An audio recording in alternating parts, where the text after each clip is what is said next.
Shalom. Selamat kita beribadah kembali di dalam kasih Tuhan. Kita mau mempersiapkan setiap hati kita dengan kasih Kristus yang sudah semuanya untuk bangkit berdiri. Kita akan menuliskan terus kita untuk kita mempersiapkan setiap hati dan pikiran.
kami mau beribadah dengan segenap hati kami, dengan segenap pikiran kami.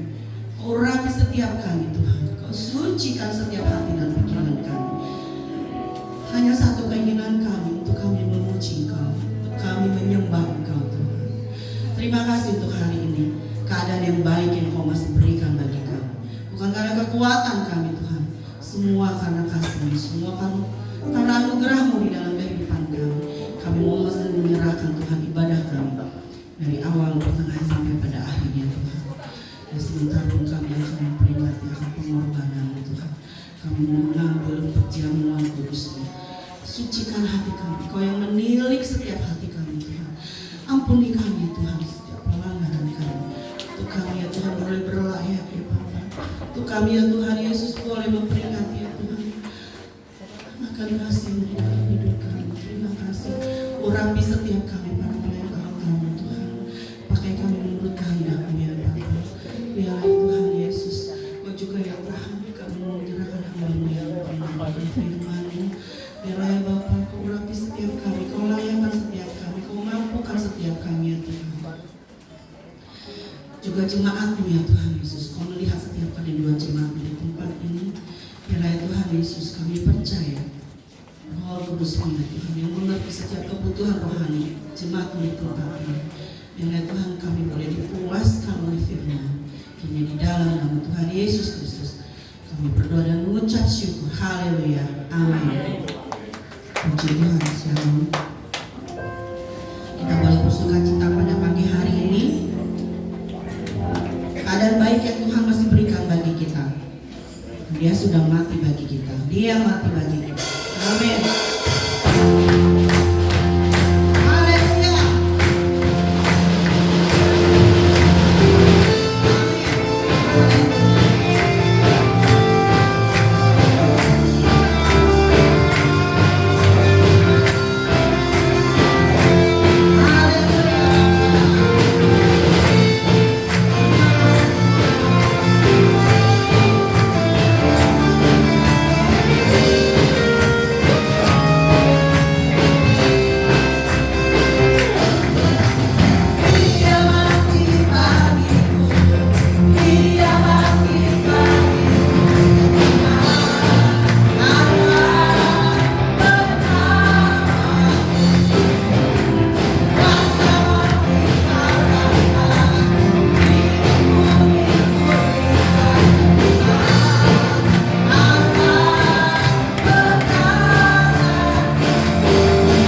Ada sumbangan pujian dari kaum wanita, saya persilakan.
bergabung di ibadah wanita maupun pasuki, kita ada ibadah setiap jam 5 hari Sabtu.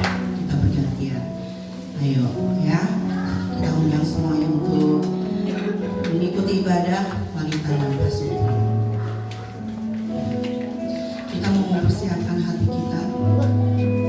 Kembali saya jemput semuanya dalam kasih Kristus, kita bangkit berdiri.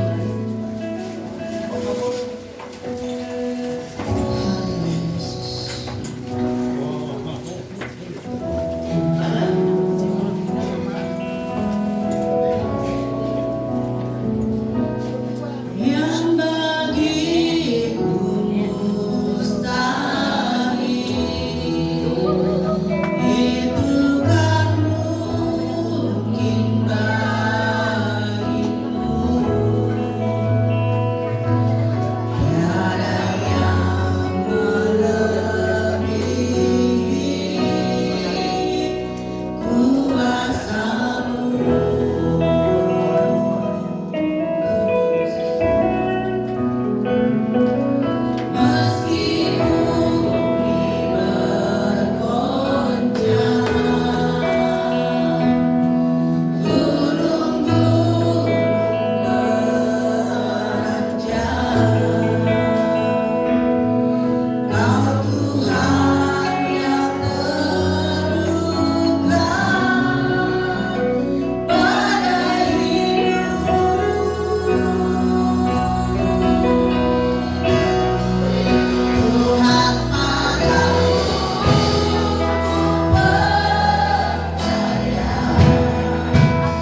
bahwa Allah yang kami sembah di dalam Yesus Kristus, Allah yang selalu mengaruniakan terbaik kepada kami.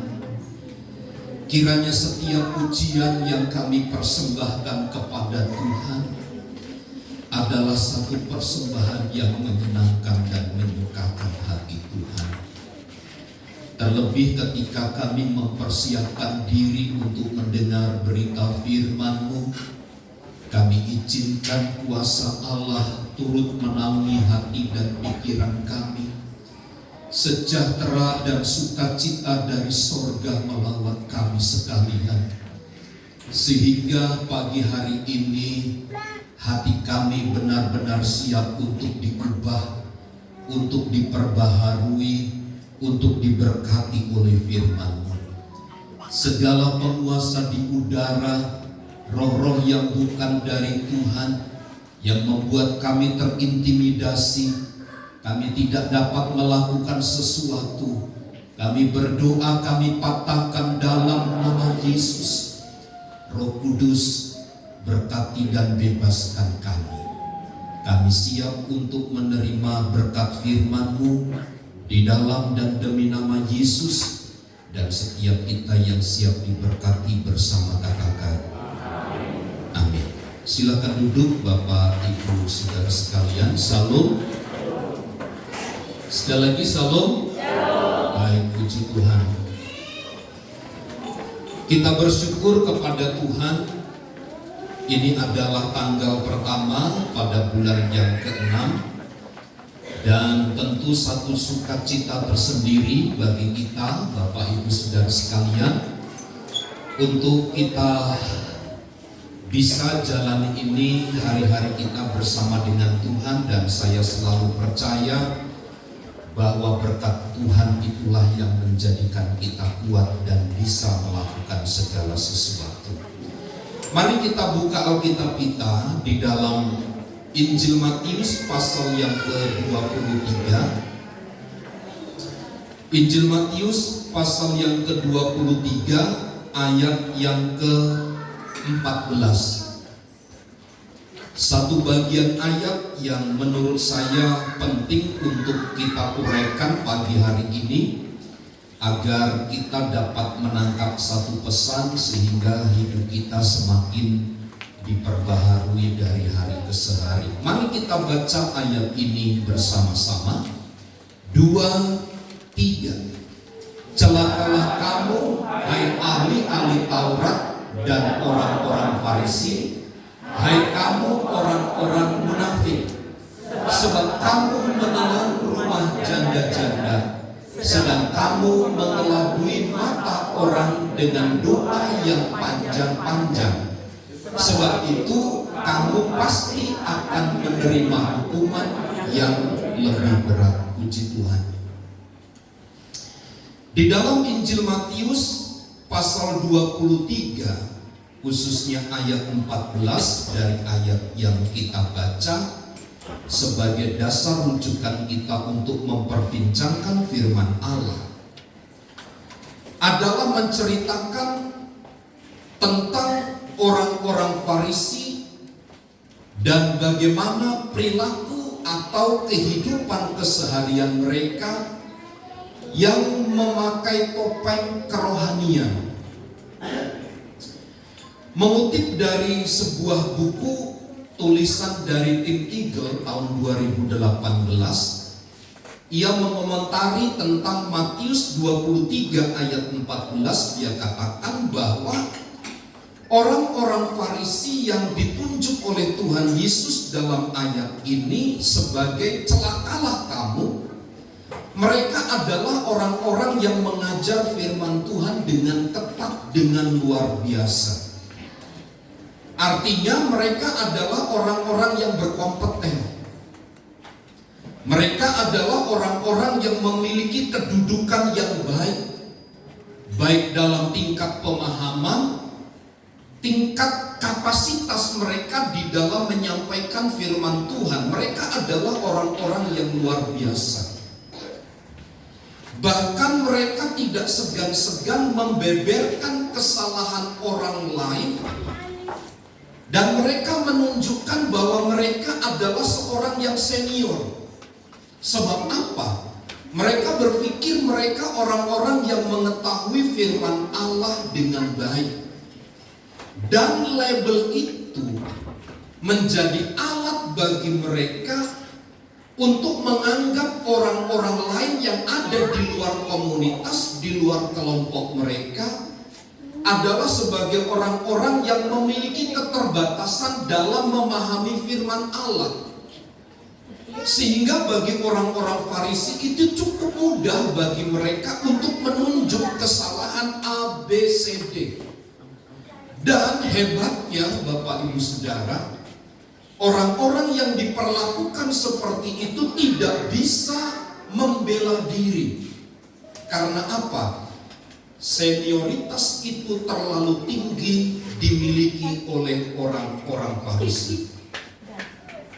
Bahkan Tim Eagle dia sampaikan, mereka menjadikan agama itu dan bentuk kesalehan sebagai sebuah sarana untuk menutupi segala hasrat atau perbuatan jahat yang penuh dengan kedengkian.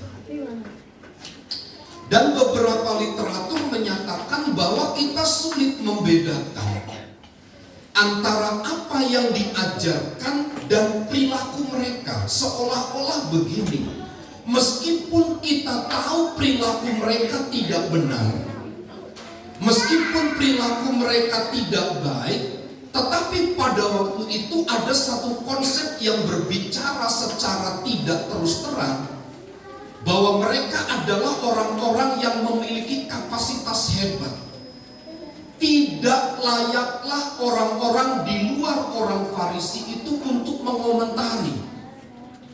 Artinya orang-orang pada masa itu tahu memang perilaku mereka tidak sesuai, tetapi mereka menyampaikan kebenaran.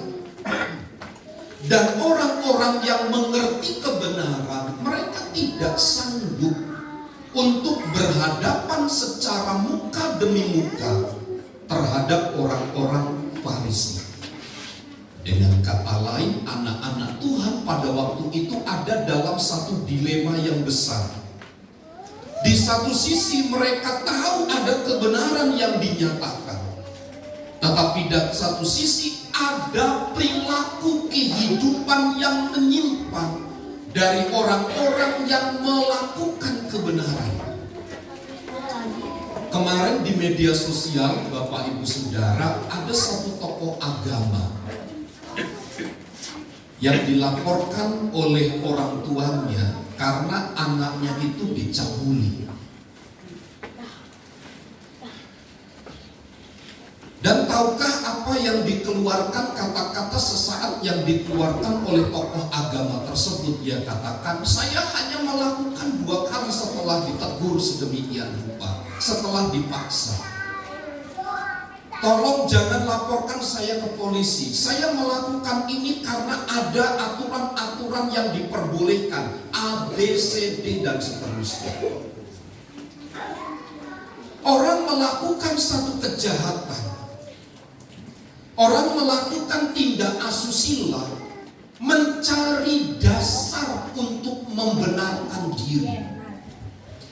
Saya berangan-angan Bapak Ibu Saudara, konsep keadaan pemimpin yang seperti ini, saya tidak menginginkan ini terjadi pada pergerakan, pada generasi gereja, pada pergerakan-pergerakan gereja ke depan. Kenapa? Meskipun ada prediksi-prediksi, kita akan diarahkan kepada satu penilaian yang bebas hari-hari ini. Sehingga kemungkinan perbuatan-perbuatan masa lalu itu akan muncul kembali. Terlepas dari penilaian, terlepas dari keterbatasan pemahaman kita. Jangan sampai generasi-generasi kemudian dipimpin oleh pemimpin-pemimpin yang punya kapasitas besar, punya kekuasaan yang berlebih, tetapi sementara orang-orang yang dipimpin tidak membedakan mana yang benar dan mana yang salah. Lihat dari bagian pertama dalam ayat 14 itu, Tuhan Yesus katakan, celakalah kamu. Ketika kita membaca ayat pertama ini, celakalah kamu, kita harus memikirkan, apakah pernyataan Tuhan Yesus tentang kata celaka itu hanya sekedar teguran? Apakah itu hanya sebuah kata-kata yang kemudian untuk menakut-nakuti saja orang-orang Farisi itu, yang memakai topeng kerohanian itu untuk mengintimidasi, untuk mengambil keuntungan orang-orang yang ada di sekitarnya? Apakah ini hanya satu pernyataan sesaat yang keluar dari mulut Tuhan Yesus? Celakalah kamu. Bapak Ibu Saudara, kalau kita belajar dari Alkitab, dari firman Tuhan, maka pernyataan celaka itu tidak hanya sekedar ungkapan saja. Ungkapan agar orang-orang yang ada di depannya mengalami perubahan, ketakutan. Tidak. Peristiwa ini kita tidak boleh lepaskan dari konteks peristiwa Kejadian pasal yang ketiga. Ketika manusia jatuh dalam dosa, Tuhan berkata, saat kamu makan buah pengetahuan baik dan jahat itu, kamu pasti mati. Kata celaka itu seperti itu. Sehingga benarlah Bapak Ibu Saudara, memang Adam dan Hawa tidak mati di Taman Eden secara fisik. Tetapi saat ia memakan buah pengetahuan baik dan jahat, buah yang terlarang itu, maka mereka sesungguhnya telah mati secara rohani. Dan kematian secara rohani, secara langsung itu akan diikuti oleh kemudian kematian secara jasmani. Kita membaca di dalam Alkitab, Tuhan tidak pernah menghendaki ciptaannya itu berhenti hanya oleh karena pelanggaran-pelanggaran. Tetapi sedianya Allah menciptakan manusia di Taman Eden itu adalah untuk kekekalan. Nah, kenapa hari ini kita melihat saudara kita, rekan kita, orang-orang yang kita kasihi, mereka meninggal? Ini adalah salah satu dampak dari seperti pernyataan Tuhan Yesus, celakalah kamu. Ada satu nilai di dalam kitab Roma, Bapak Ibu Saudara, dosa itu akan diampuni oleh Allah. Tetapi akibat dari dosa dan pelanggaran itu harus ditanggung oleh manusia. Hukum positif di negara kita kan begitu. Kita melakukan pelanggaran, kita melakukan kesalahan, pasti kita akan menanggung resiko dari kesalahan yang kita lakukan. Tetapi setelah kita menyelesaikan menanggung resiko itu, nama kita dipulihkan menjadi baik. Inilah kebenaran firman Tuhan, Bapak Ibu Saudara. Semua orang yang berdosa, mereka harus menanggung akibatnya. Akibatnya adalah kematian. Tetapi kalau ia percaya kepada Yesus, ia tidak akan mati selama-lamanya, tetapi ia akan beroleh satu kehidupan yang kekal melalui dan di dalam Yesus Kristus. Pernyataan Tuhan Yesus, celakalah kamu, ini pernyataan yang sangat keras. Sebab pernyataan yang keluar dari mulut Tuhan Yesus selalu mengandung konsekuensi yang harus mereka terima. Dan Bapak Ibu Saudara, betapa ini menjadi perhatian gereja-gereja Tuhan, anak-anak Tuhan, pemimpin-pemimpin Kristen hari ini. Apa Apa yang menjadi landasan? Apa yang menjadi dasar teguran Tuhan Yesus ini? Ayat selanjutnya berbicara begini, hai ahli-ahli Taurat dan orang-orang Farisi, hai kamu orang-orang munafik.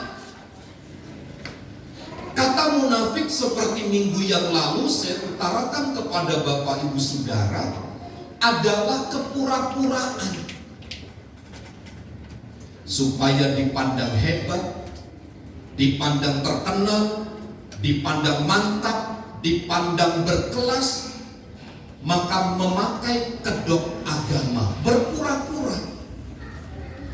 Padahal Bapak Ibu Saudara, ini menjadi satu alasan yang begitu konkret sehingga Tuhan Yesus katakan, celakalah kamu, hai orang-orang munafik.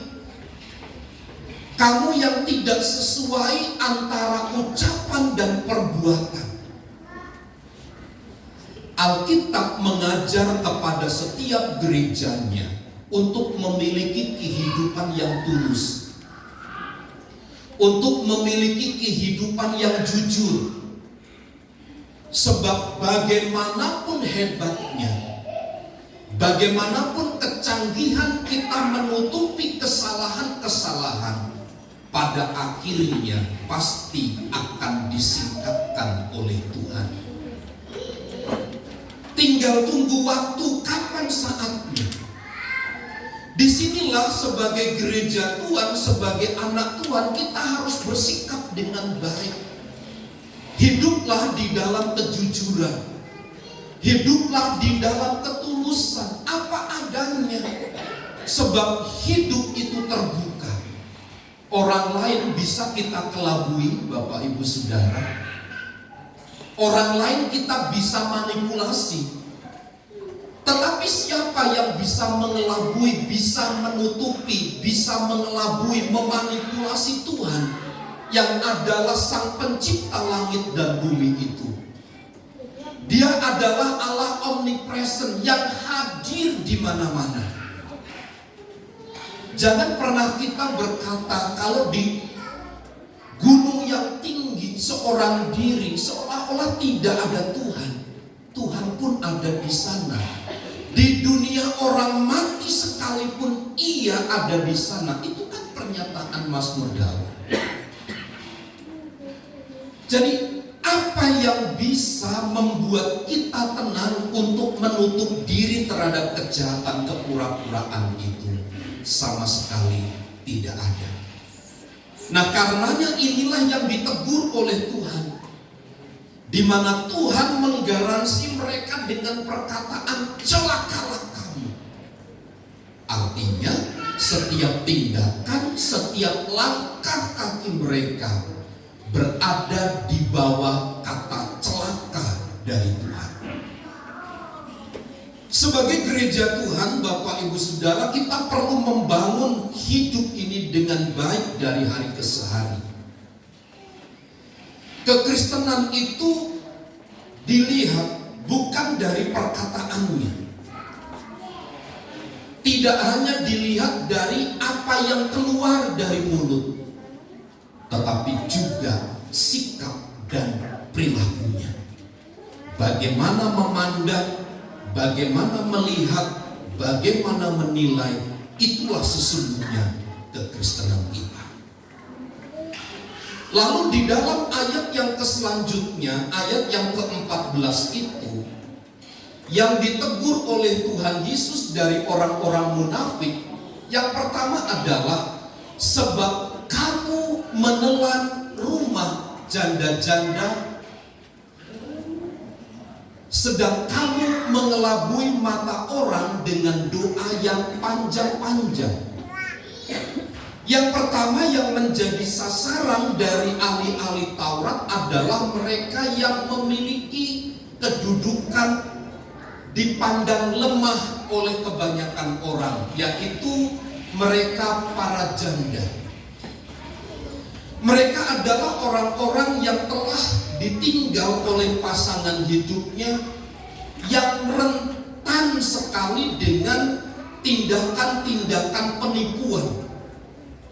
Justru orang-orang Farisi itu mempergunakan kesempatan yang baik ini kepada para janda, orang-orang yang sedang lemah itu dipakai sebagai alat untuk mencari sebuah keuntungan. Mereka mengeksploitasi kedudukan para janda. Mereka menelan rumah-rumah janda. Inilah perbuatan-perbuatan jahat mereka. Seolah-olah begini, para ahli-ahli Taurat, orang-orang Farisi itu memberikan perlindungan, memberikan rasa aman, memberikan kenyamanan dengan jubah agama yang dikenakan oleh mereka. Mereka datang sebagai orang yang menghibur. Kalau sudah demikian, para janda itu mendapatkan titik kelemahan pada saat ia percaya kepada orang-orang Farisi. Setelah itu apa yang terjadi kemudian kita bisa prediksikan. Ia menjadi sasaran yang empuk. Tanpa lagi ada dalih, tanpa lagi ada tuduhan. Kenapa orang-orang Farisi melakukan itu? Karena hanya untuk memperkaya diri sendiri. Orang-orang yang lemah itu menjadi incaran bagi mereka. Kenapa? Supaya kemudian dapat diambil keuntungan dari hidupnya. Mereka mengesampingkan prinsip keadilan. Mereka mengesampingkan prinsip belas kasih, kesetaraan. Seharusnya orang-orang yang lemah itu ditopang. Seharusnya orang-orang yang lemah itu ditolong. Seharusnya mereka yang menderita itu dihibur dengan motivasi yang benar. Tetapi justru sebaliknya, orang-orang Farisi itu mengambil keuntungan dari setiap kelemahan-kelemahan orang yang ada di sekitarnya.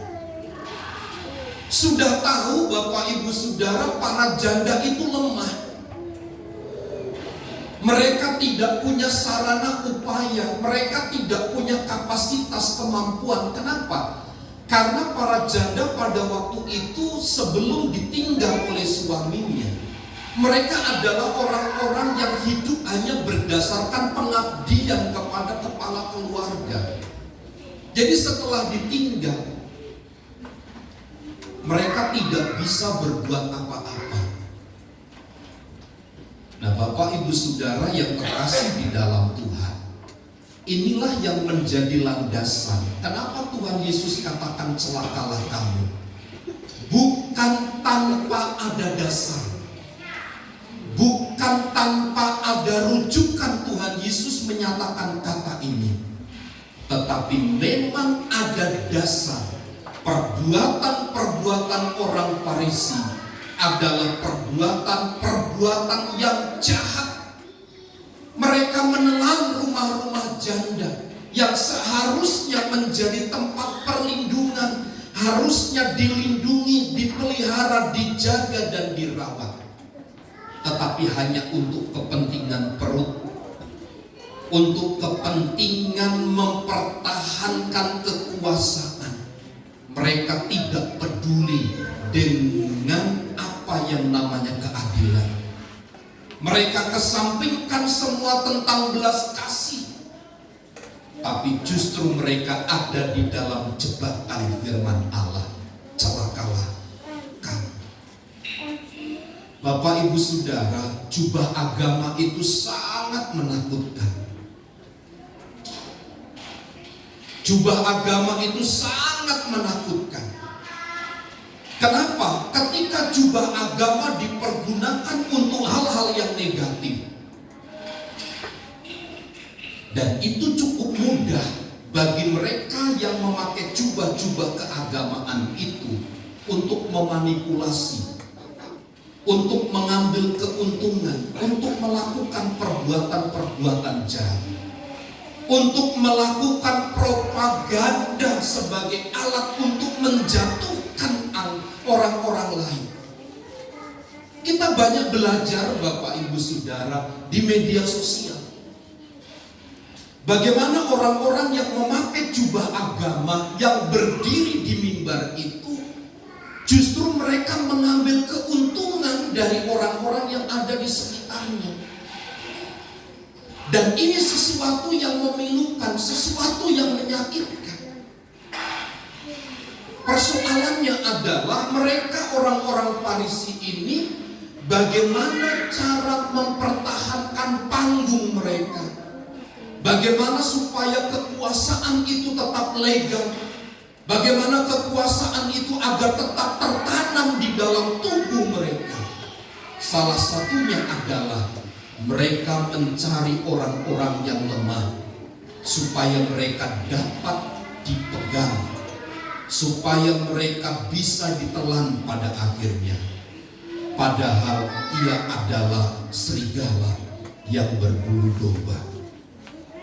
Tampilannya domba, tampilannya baik, tampilannya bersahaja. Tetapi ketika kita masuk ke dalam lebih untuk melihat jauh ke dalam tentang pribadinya, sesungguhnya adalah pribadi-pribadi yang menakutkan. Ia adalah harimau yang kapan saja bisa menelan. Satu kali saya membaca satu literatur, Bapak Ibu Saudara, di Amerika. Ada satu keluarga yang memelihara beberapa singa. Bukan di dalam kandang, tetapi dilepaskan di rumah bersama-sama dengan mereka. Pada waktu kecil, singa itu begitu nurut, diberikan susu, diberikan daging, diberikan makanan-makanan yang baik, sehingga mereka tidur di tempat yang sama, mereka makan makanan yang sama, lucu. Tetapi ketika singa itu menjadi dewasa, ia tidak kehilangan kebuasannya sebagai binatang. Justru yang dulu memelihara dengan baik, pada akhirnya yang memelihara itulah yang harus menanggung resiko akibatnya. Dicabik-cabik dan mati. Saudaraku yang terkasih di dalam Tuhan, jubah agama itu kelihatannya sesaat menyenangkan, sesaat memberikan perlindungan, sesaat memberikan rasa aman, sesaat meneduhkan, memberikan ketenangan. Tetapi jangan lihat di luar jubah agamanya itu. Hati-hati, mereka adalah orang-orang yang memiliki sifat bengis. Mereka adalah penindas-penindas yang memakai jubah agama. Saudaraku, inilah yang menjadi dasar bagi Tuhan Yesus berkata, celakalah kamu hai orang-orang Farisi. Rupanya ada kejahatan yang begitu luar biasa. Lalu ayat selanjutnya, dengan doa yang panjang-panjang. Caranya bagaimana mereka melakukan tipuan itu? Dengan menggunakan doa yang panjang-panjang. Saya katakan mereka ini adalah pemanipulasi agama, mengelabui mata orang dengan doa yang panjang-panjang. Mereka berpura-pura. Seorang rabi Yahudi, dia menulis sebuah buku begini, pernyataan doa yang panjang-panjang. Jadi orang-orang Farisi itu bisa berdoa 3 jam. Setiap berdoa itu 3 jam. Padahal dalam jam doa mereka ada 3 kali dalam sehari. Jadi doa mereka 3 jam setiap kali berdoa. 3 jam, 3 jam. Bagi mereka mudah untuk melakukan hal itu. Kenapa? Karena doa yang mereka lakukan tidak termotivasi untuk beribadah kepada Tuhan, tetapi sebagai syarat untuk mereka bisa mengelabui orang-orang yang ada di sekitar mereka. Kata Rabi Yahudi, doa mereka benar-benar panjang dan cukup mudah bagi mereka untuk melakukan itu. Sebab apa? Mereka bermaksud tidak untuk beribadah. Mereka hanya mencari keuntungan saja. Dan mereka punya keahlian ini. Dan mereka berhasil mendapatkan kekayaan, keuntungan besar. Mereka memakai agama itu sebagai alat untuk memanipulasi orang-orang yang ada di sekitarnya. Mereka pura-pura baik saja.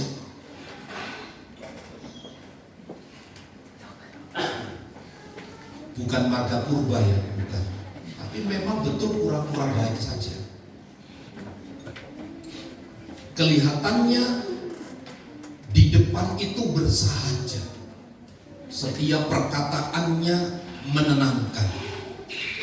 Ada ketulusan yang ditunjukkan, ada kesalehan, ada doa. Seolah-olah orang-orang yang demikian dikasih label. Mereka adalah manusia-manusia surga. Kalau sudah ada label yang seperti ini, bagaimana mungkin orang tidak mudah dikelabuhi? Saudaraku yang terkasih di dalam Tuhan, pada bagian terakhir ayat ini, Alkitab katakan, sebab itu kamu pasti akan menerima hukuman yang lebih berat. Saya tidak bisa menguraikan lebih detail pernyataan Tuhan Yesus apa yang dimaksud dengan hukuman yang lebih berat. Standarnya hukum yang dikenakan itu 4 tahun. Tetapi dikenakan lebih, bisa berkali-kali lipat dari yang seharusnya. Kenapa? Karena perbuatan yang demikian dianggap sebagai sebuah pengecualian, sebagai sebuah tindakan yang melebihi kemanusiaan, standar-standar dari kemanusiaan. Karenanya bagi orang-orang yang demikian mendapatkan hukuman yang lebih berat.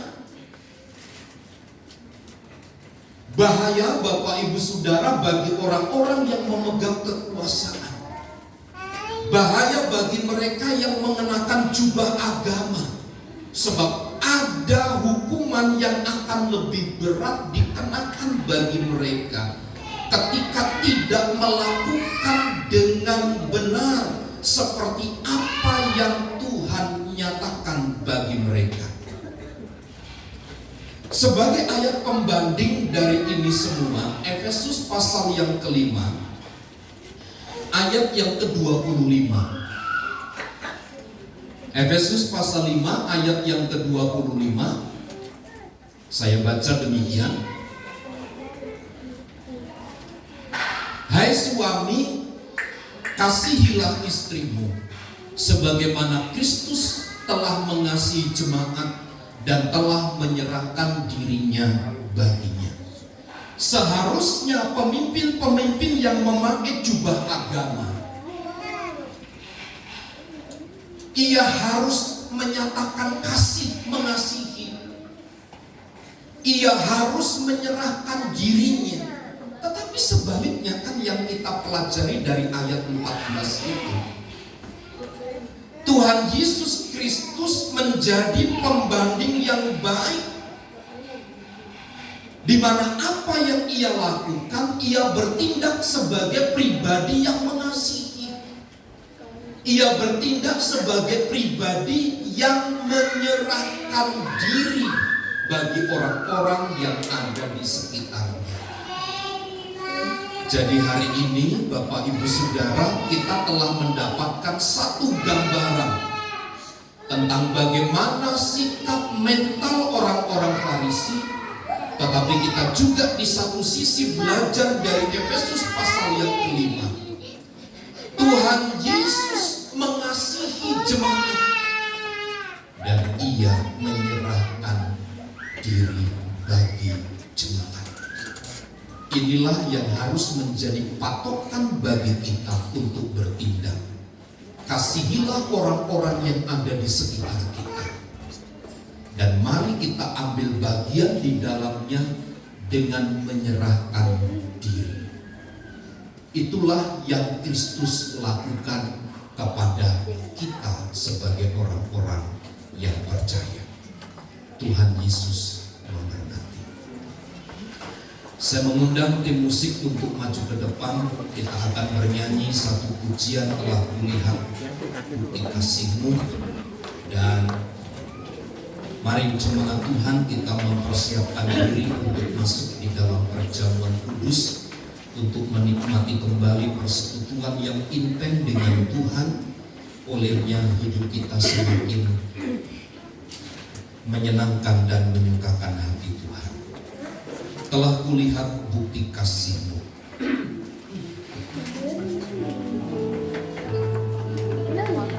Telah kulihat bukti kasih-Mu. Kau menderita gantikanku. Dengan darah-Mu Kau selamatkanku.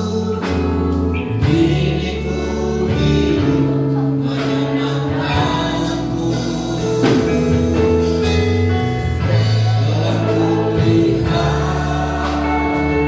bukti kasih-Mu. Kau menderita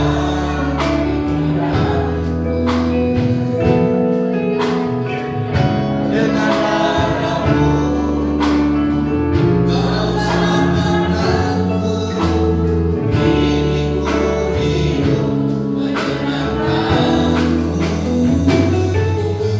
Terlalu besar kasih-Mu Bapa, pengorbanan yang Kau berikan bagiku.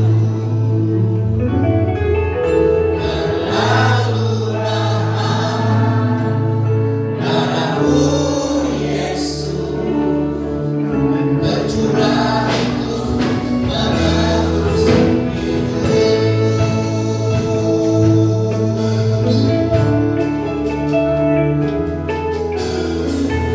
Telah kulihat bukti kasih-Mu. Kau menderita dengan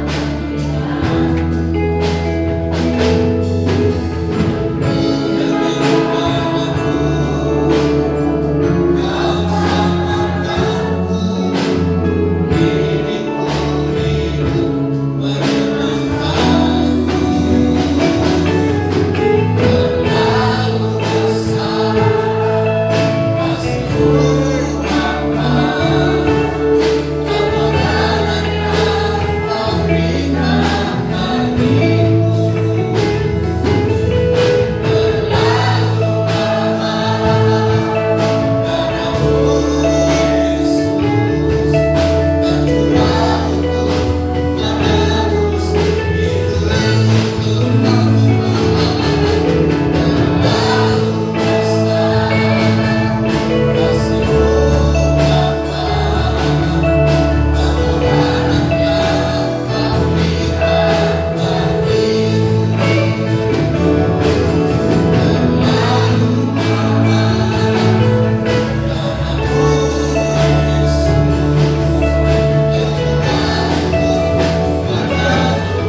hidupku.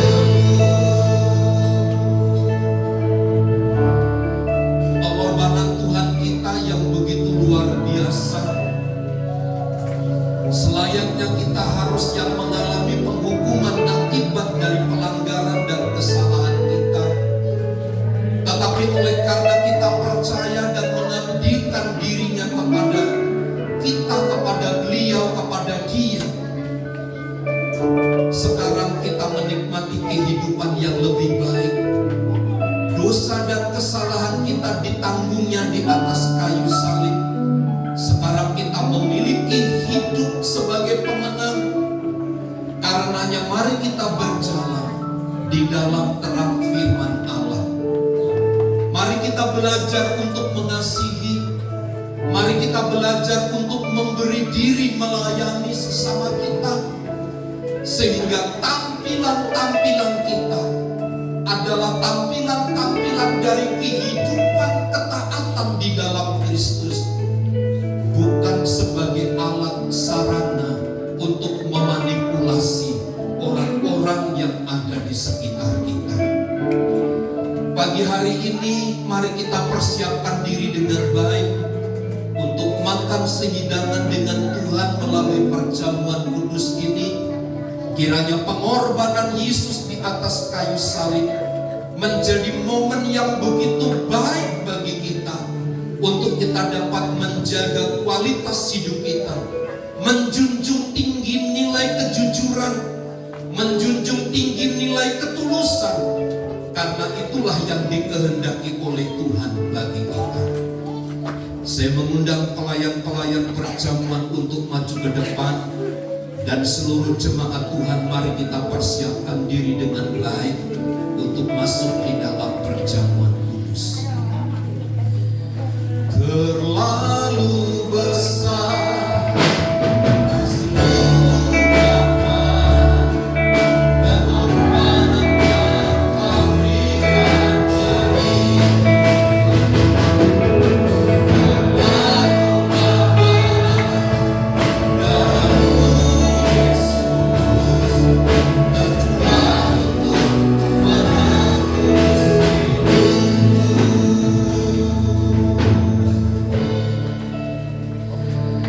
Pagi hari ini kami menghampiri tahta kekudusan-Mu, seraya kami meletakkan segala pengharapan doa kami kepada Tuhan.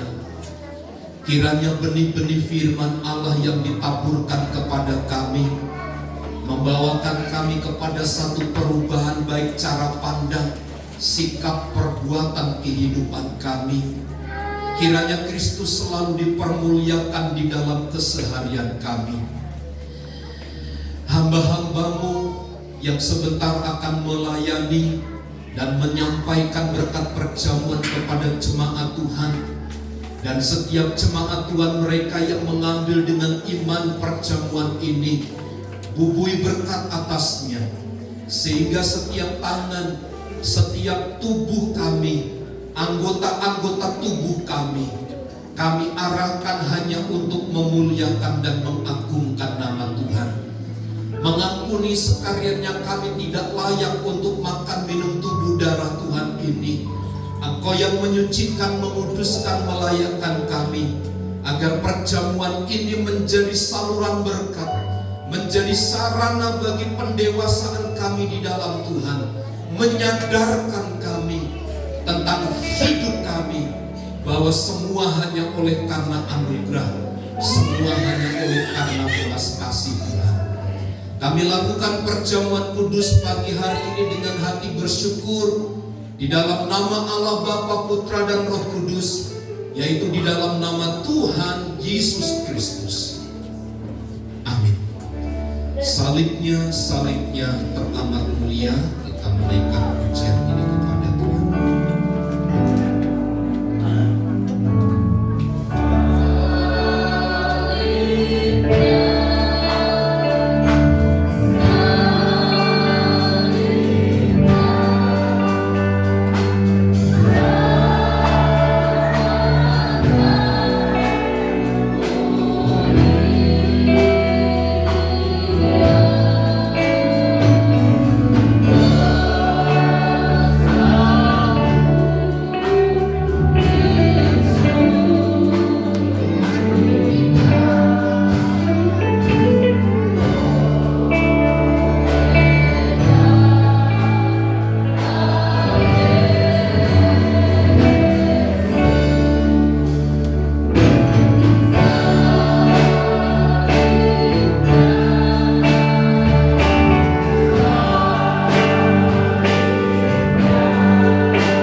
Angkat roti di tangan kananmu. Roti yang kita pegang adalah melambangkan tubuh Tuhan. Tubuh yang terpecah-pecah oleh karena kesalahan dan pelanggaran kita. Tubuh yang didera dan aniaya. Tubuh itulah yang memulihkan kita kembali sehingga kita berlayak di hadapannya. Dengarkan firman Tuhan. Sebab apa yang telah kuteruskan kepadamu telah aku terima dari Tuhan, yaitu bahwa Tuhan Yesus pada malam waktu ia diserahkan mengambil roti, dan sesudah itu ia mengucap syukur atasnya. Ia memecah-mecahkannya dan berkata, inilah tubuhku yang diserahkan bagi kamu. Perbuatlah ini menjadi peringatan akan aku. Mari kita makan dengan iman dalam nama Yesus.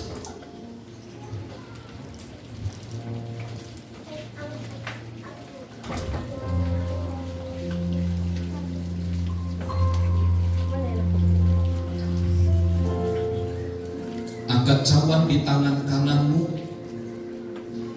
Cawan yang berisi air anggur adalah melambangkan darah Tuhan. Proses dera dan aniaya itu mengalir darah dari sekujur tubuhnya. Darah itu mengalir ke bumi. Darah itulah yang menyucikan dan menguduskan kita, sehingga kita menjadi jemaat, kita menjadi gereja yang layak dan dikuduskan oleh darahnya, sehingga hidup kita dijamin dengan keselamatan darinya.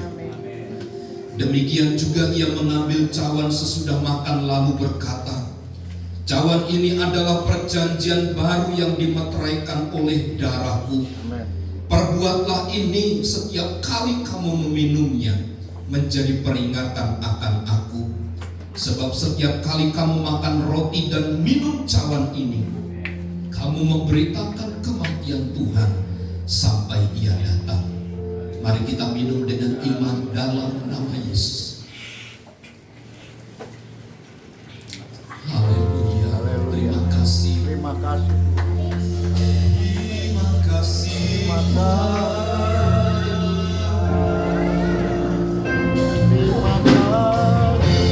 Besar anugerah-Mu.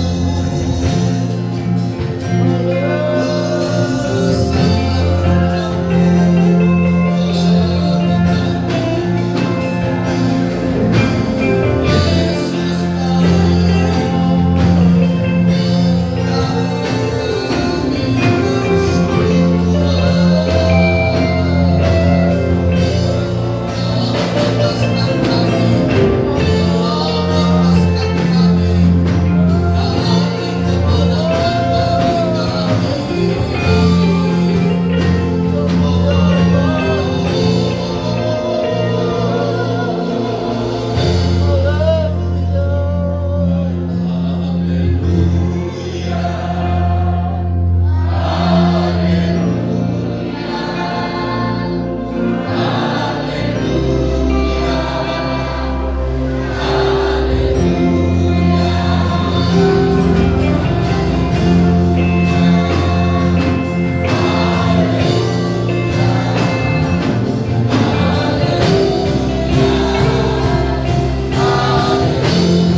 sehingga hidup kami itu menjadi tulisan-tulisan yang terbaca, agar di dalamnya kami ini dapat menjadi penerang-penerang di tengah-tengah lingkungan kami.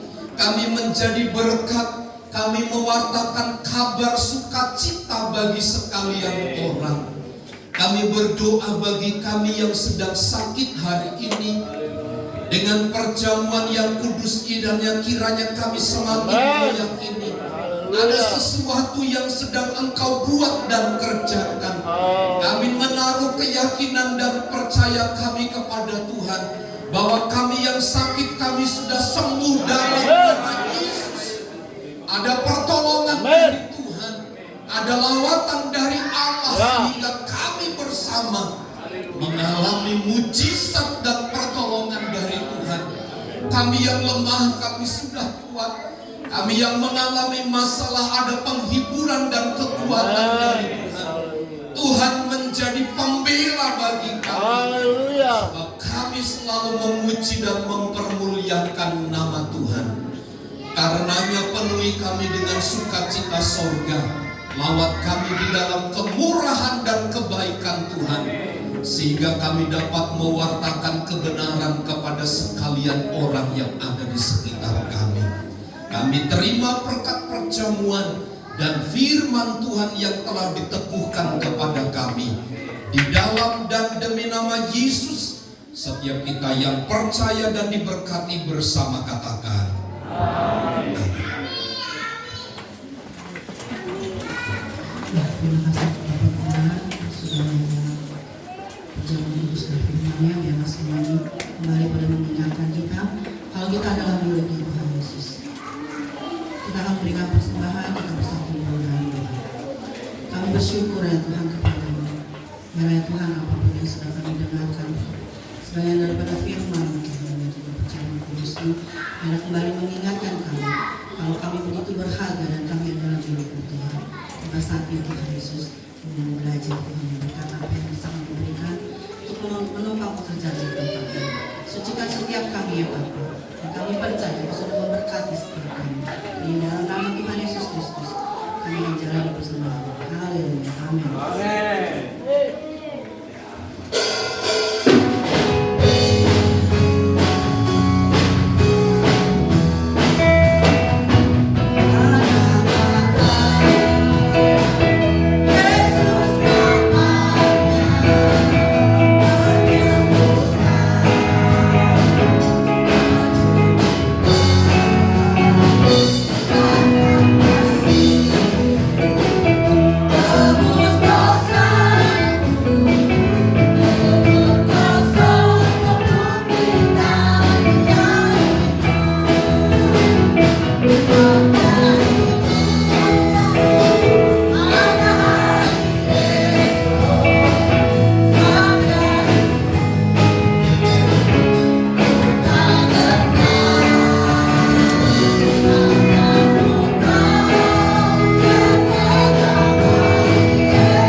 Yuk, tanggal berapa?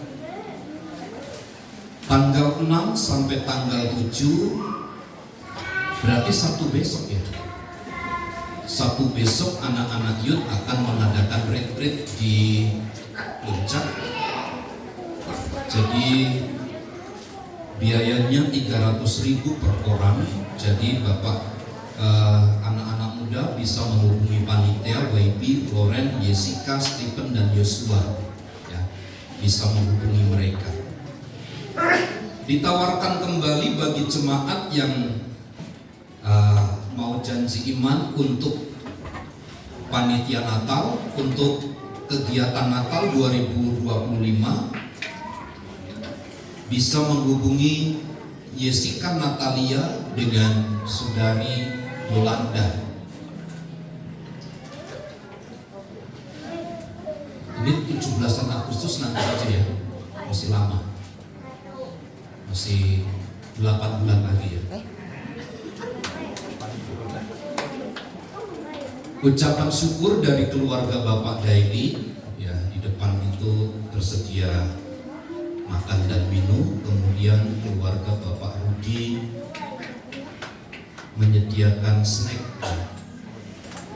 Terima kasih keluarga Pak Daily, terima kasih keluarga Bapak Rudi.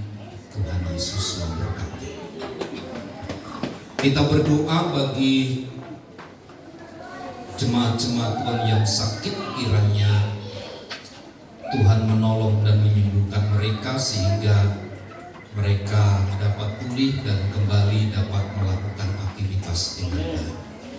Tuhan Yesus memberkati. Mari bersama kita berdiri, kita akhiri ibadah kita dalam doa. Untuk kemurahan dan kebaikan Tuhan serta Engkau yang telah memungkinkan kami beribadah dengan baik, kami puji, kami tinggikan nama-Mu Tuhan. Engkau memberkati seluruh jemaat-jemaat Tuhan yang hadir.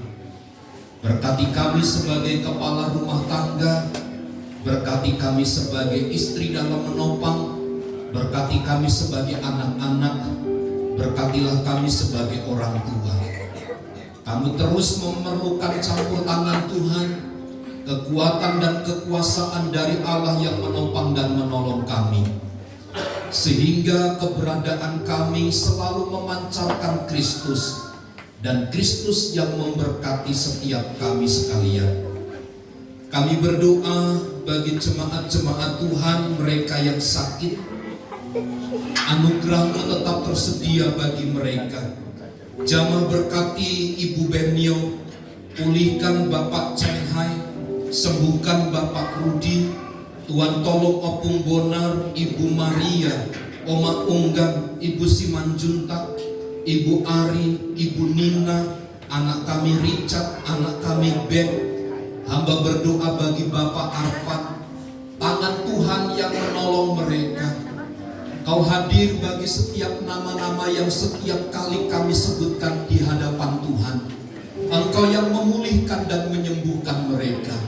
Engkau yang memberikan kesehatan, kekuatan, sehingga dengan kesehatan dan kekuatan itu mereka dapat terus mempermuliakan nama Tuhan. Jangan sampai dengan penyakit yang mereka derita mengintimidasi mereka, tetapi biarlah mereka semakin tinggi hidup di dalam kemuliaan Allah dan menikmati segala berkat dan kemurahan dari Tuhan. Berkati keluarga Bapak Daily, berkati keluarga Bapak Rudi yang telah menyediakan hidangan bagi kami hari ini. Tuhan yang melawat mereka sekalian. Berkatilah bangsa dan negara kami. Berkati pemimpin-pemimpin kami dari pusat sampai daerah. Berkati gereja-gereja Tuhan dimanapun berada. Berkati pula gereja-Mu di tempat ini. Engkau melihat kerinduan kami untuk memperluas ruangan ibadah. Tuhan yang akan terus menyediakan semua bagi kami. Dan semua kami gunakan hanya kepentingan Tuhan dan pekerjaan Tuhan. Berkati jemaat-jemaat-Mu, berkati kami sekalian dengan kekayaan dan kemuliaan dari Tuhan. Di dalam dan demi nama Yesus kami berdoa. Mari Mari saudaraku, angkat tanganmu dan terimalah berkat Tuhan. Tuhan memberkati dan melindungi engkau. Tuhan menyinari engkau dengan wajahnya dan memberi engkau kasih karunia. Tuhan menghadapkan wajahnya kepadamu dan memberi engkau damai sejahtera. Kiranya kasih karunia dari Allah Bapa, cinta dan kasih sayang dari Tuhan Yesus Kristus, persekutuan, penghiburan dan kekuatan dari Allah Roh Kudus yang menyertai dan memberkati hidup kita saat ini dan sampai selama-lamanya. Kami terima berkat Tuhan di dalam nama Tuhan Yesus Kristus. Kita semua yang percaya dan diberkati bersama katakan amin. Bapa, terima kasih.